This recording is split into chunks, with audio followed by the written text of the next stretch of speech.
Bulldozer চালিয়ে ভাঙা হলো বেআইনি পার্কিং। নদিয়ার ফুলিয়ার কথা বলছি, যেখানে ফুলিয়ায় টাউনশিপের সরকারি এলাকায় গজিয়ে উঠেছিল বেআইনি পার্কিং। আর দেখুন, বুলডোজার দিয়ে আজ ভাঙা হলো সেই বেআইনি পার্কিং।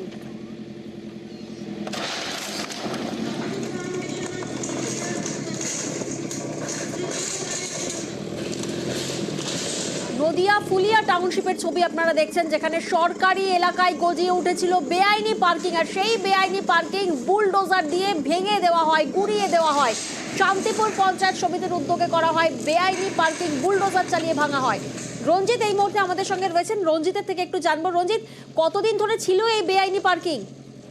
তবে শান্তিপুর ব্লকের ফুলিয়া টাউনশিপ পঞ্চায়েত এলাকার ঘটনা, যেটা আজ সকালে কিন্তু পঞ্চায়েত প্রধান এবং শান্তিপুর ব্লকের সভাপতি বিজি পরিচালিত তারা দুজনে উপস্থিত থেকে একেবারে বেশ কয়েকটি জায়গা জুড়ে যেখানে বেআইনি পার্কিং যে দখল হচ্ছিল সমস্ত যে বুলডোজার ভেঙে দেওয়া হয়, যেটা অভিযোগ হচ্ছে যে দীর্ঘদিন ধরেই কিন্তু এলাকায় সরকারি জায়গায় এবং পঞ্চায়েত এলাকা এবং পাশাপাশি পিডব্লিউডি জায়গায় বেআইনিভাবে দখল করা হচ্ছিল।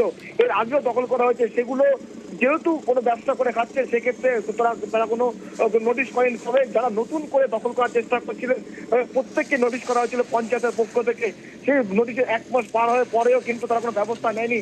আজ কিন্তু একেবারে সকাল থেকে বছরের শেষ দিন একেবারে বেআইনি উচ্ছেদ অভিযান নামে ফুলিয়া টাউনশিপ পঞ্চায়েত এবং পঞ্চায়েত সমিতি তারা কিন্তু একেবারে এলাকা জুড়ে সমস্ত বেআইনি যে দখল ছিল সমস্ত ভেঙে দেয় এবং আগামী দিনও কিন্তু এই অভিযান চলবে বলে জানায় পঞ্চায়েত এবং পঞ্চায়েত সমিতি। বেশ,